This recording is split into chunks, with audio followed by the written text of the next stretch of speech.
As council knows, we develop a budget for council presentation every year, and that budget has a couple of purposes. One is it's a management document. It's also a financial document. It sets the amount of appropriation, which is the authority of the city council to expend funds and receive funds according to law. So they develop a budget. We have a workshop. We have a public hearing on the budget. The council passes the budget typically, and it takes effect October 1st to September 30th of the ensuing year. So this year, what happens is sometimes you get additional needs throughout the year that will exceed the appropriations that have been previously approved in the fiscal year budget. That occurred in 2017 and has occurred just about every year that I've been involved in city government. Typically it happens that you receive funding that you did not anticipate, or there was a project that came up that you did not anticipate. We utilize fund accounting at the city, so our general fund has accounts for each of the different funds. We have enterprise funds, internal service funds, so on and so forth. It's not that the budget has to exactly equal the expenditures or the revenues, but there has to be capacity underneath that top number in order to do the city's business. So Idaho Code allows some flexibility to adjust those budgets by utilizing what we know as the open budget process. As long as you follow the same procedures that you did in the original budget process, you may amend that budget. So the budget was, the amended budget or the open budget process was publicized, and this is a public hearing tonight to talk about the different things that the council will consider in determining whether they wish to amend the FY 2017 budget to include these appropriations. Just go through them very quickly. We've had some things that were unlooked for. Basement flood mitigation, repair and expense. We had a flood downstairs, and we had to not only repair it, we had some cleanup, and we had some preventive measures that we had to take for that. We also received a rebate from Avista for replacement of some lights that we had not anticipated as well. We also have several street projects: Joseph Street Grind and Inlay, Joseph Street Ditch and Culvert, and 6th Street repairs, which were all funds that had not been anticipated when the FY 2017 budget was approved. So not only did we need to amend the budget to accept those funds, but also to expend those funds because they exceeded the appropriation that the council had previously authorized. Lastly, in a move by the City Council last November, Council approved going out and purchasing a $514,000 fire truck in conformance with the plan going forward.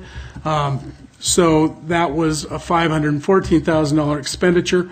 We also had a street compactor or a roller that we've been trying to become more efficient in the fleet fund. So what happens is, rather than have a piece of equipment that is utilized during the year, not all that often, you're able to nurse it along, but when it goes, it goes. And usually when it goes is the height of construction season. It's been scheduled for replacement for several years. You just don't go out and lease one of these things. You have to purchase one. So we started a process by which we would accumulate funds within the fleet fund, and should it go down during the year and the mechanics warrant that it can't be repaired and we need to go out for a new one, then we authorize that, bring that back to council so we can utilize that funding as efficiently as possible and not replace equipment merely because it reaches a certain age. It's reached the end of its useful life. Lastly is the emergency generator, which is a $20,000 expenditure in the police department. That generator has been on the roof over there for several decades. It's a natural gas generator. During an outage last winter, it went down and did not come back up. Obviously, that's something that's unacceptable in one of your emergency services departments. So we've determined that we could get that replaced as well, so that's part of this. So first, going to general government. General government, the general fund, is typically where you would have enough capacity, and if these had been the only things that had come up, we do have capacity that we would not have had to open up the budget for these particular items. They total $30,000 or $30,005. However, since we were opening up the budget for the other funds, we determined to go ahead and move that through. But as you can see, again, fixing the floods downstairs as well as taking care of the rebate from Avista. So those things have been done or are moving forward in their repairs. Street fund, the Joseph Street grind and inlay, this was some FEMA funding that came to us. They grounded, I believe, last week when they did 3rd Street. So that's something you can't really wait on. We needed to extend the contract, expend the funds, and receive the grant money. So that's why we did that. Joseph Street ditch and culvert repair, the same thing. Some stormwater issues there. Again, that funding became available. So receive it, get the project done as quickly as possible. And then, of course, 6th Street as well. Again, federal FEMA funding and street storm drainage repairs. So that's what that is. Then we get into the Culture and Recreation Fund. This is one where council had approved a transfer from the Hamilton Fund into Parks and Recreation for the construction of the Indian Hills Park. So we're moving forward with that. Council authorized up to $170,000. It appears that only $140,000 will be necessary. We can determine that when the actual bills come up. However, authorization would be for up to that $170,000. And of course, as we indicated, when the council authorized the ability to utilize Hamilton funds for those playgrounds, that each and every one of those expenditures will come before the council for approval before they're expended. So the transfers won't even come out of Hamilton until council approves those. So that's Culture and Recreation. Then, of course, Fleet Management, we just talked about that. The idea is to become as efficient as we can. As we indicated before, we'd originally planned on replacing the fire truck fleet. We have 3 engines and a ladder truck that were going to be included in a future bond issue. That's how they were paid for in 1991. Council's direction was that we should move forward with those as part of our regular budget process. We've gone in, we've done the best we can to identify those funds.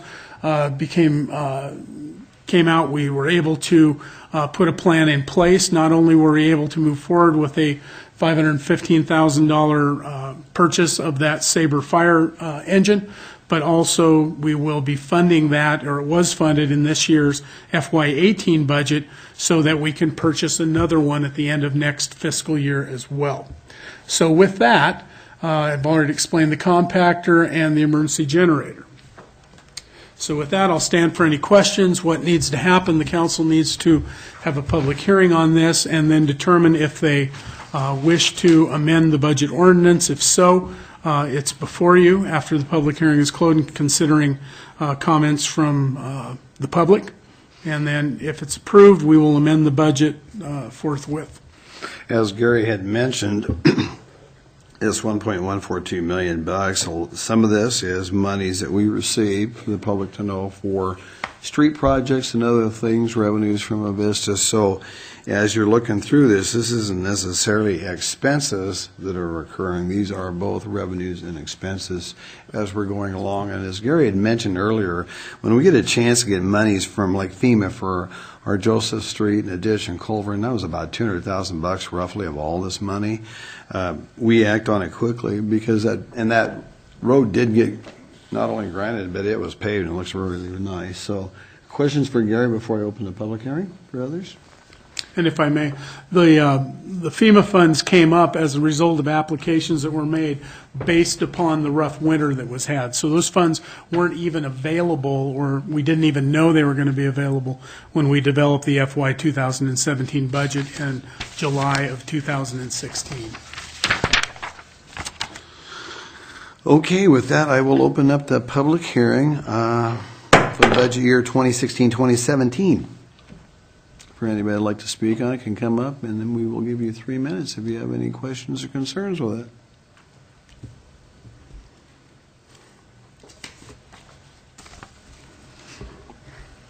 Okay, with nobody coming up, we will close the public hearing, and I'll turn it over to council. John. Yeah, Mr. Mayor, after Gary's very succinct explanation of what we're doing here and the fact that on just about all of these issues, with the exception of the FEMA grant money. We've talked about all of them at one time or another, and so putting them all together and voting on, I had to read this a couple of times before I figured out what we were doing there, but I'm fully in favor of the ability to open up the budget, and when it comes to a vote, I'll be voting for it. Jim? With that, I guess I would move that we go ahead and open the budget and make the changes that Mr. Reedner has explained so succinctly, and move forward with it. Second. If I may, since it is an ordinance, would the maker of the motion want to propose waiving the rule? Requiring 3 complete and separate readings, Yes, should be, read by title That- and published by summary. Okay? Yes, I will amend my motion and add that language to it. thank you very much. I apologize for not including that in the action. Does a second or accept I that? absolutely will. Okay, so what we have in front of us is we have a motion by Jim and a second by Gina to approve the proposed ordinance amending 2017 budget ordinance to accommodate the described changes that was so eloquently made by our city supervisor, Gary Reedner.